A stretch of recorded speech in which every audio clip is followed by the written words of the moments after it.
अस्सलाम वालेकुम व्यूवर्स, उम्मीद है आप लोग खैरियत से होंगे। बारिशें शुरू हो गई हैं हमारी तरफ से। तकरीबन तमाम पूरे पंजाब में ही बारिशों का सिलसिला जारी है और अल्हम्दुलिल्लाह जो खरगोश फार्मिंग है उसके लिए बड़ा एक अच्छा मौसम बन गया है। और कोशिश किया करें कि जो भी खरगोश फार्मर हैं वो ख़ुद भी खरगोश खाएँ, उसका गोश्त इस्तेमाल करें। ठीक है, अच्छी सेहत का राज है। और पैदल चलना भी सीखें, थोड़ा सा पैदल चला करें।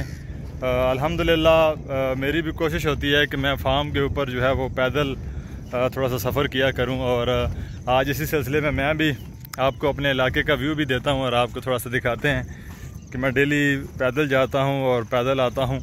और साथ में जो है वो खरगोश का गोश्त हम इस्तेमाल करते हैं। मुर्गी से तो हम बिल्कुल जो है वो दूर भागते हैं। तो आपको अपने इलाके का नज़ारा भी कराते हैं।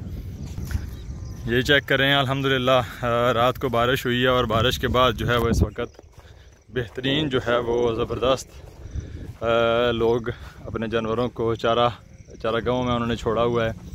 पहाड़ का एक अपना नज़ारा है और इस तरफ जो है वो सामने फार्म की लोकेशन भी आपको नज़र आ रही है। कुछ देर में जो है वो मैं भी फार्म पे पहुंच जाऊंगा।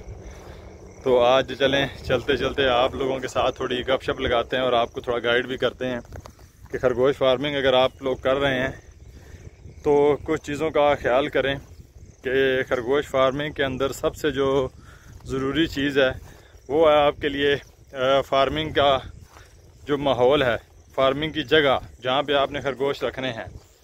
अगर वो हवादार नहीं होगी तो आप नुकसान उठाएंगे। तो ये मैं भी नज़दीक पहुँच गया हूँ फार्म के और आगे अब ये पहाड़ का नज़ारा है। तो साफ़ माहौल होगा, साफ़ हवा होगी तो आप समझ लें कामयाब हो जाएंगे।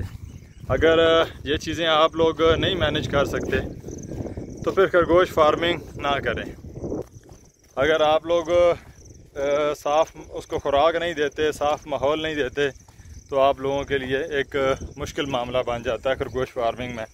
बहुत सारे दोस्त जो है वो इसी वजह से नाकाम भी हैं और कि उन्होंने जगह की सिलेक्शन जो है वो गलत की है, तो जिस वजह से जो है वो उनका ये मामला नुकसान में चला जाता है।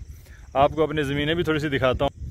ये हमारे इलाके की ज़मीन है, यहाँ पे मूंगफली जो है वो लगाई गई है और इंशाल्लाह इस दफ़ा फिर अपने तमाम दोस्तों को अच्छी मूंगफली खाने के लिए दी जाएगी। ये वो ज़मीनें हैं जो हमारे आबा अजदाद की हैं जिनके ऊपर हम इस वक्त फार्मिंग कर रहे हैं।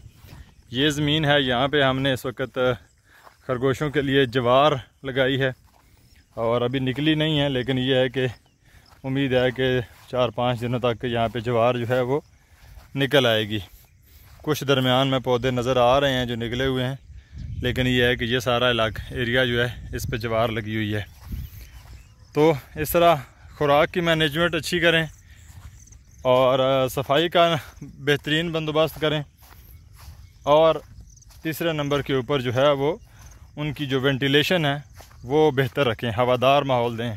तो इंशाल्लाह आप खरगोश फार्मिंग में कामयाब हो जाएंगे। तो मैं भी अभी फार्म पे पहुंच गया हूँ।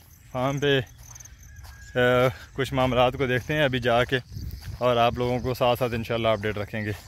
बहुत शुक्रिया। बस आज के लिए आपको यही सबक देना चाहूँगा कि खरगोश ख़ुद भी खाएँ, पैदल चलें और ख़रगोशों के लिए अच्छा माहौल, अच्छी खुराक और अच्छा पानी और अच्छी हवा, ये 3 से 4 चीज़ें जो हैं वो उनको अच्छी दें तो इंशाल्लाह आपको फ़ायदा होगा। ये मैं आप फार्म के नज़दीक पहुंच गया हूं और अभी इंशाल्लाह वहां पे जाके कोई मामला देखते हैं। बहुत शुक्रिया। अल्लाह हाफ़िज़।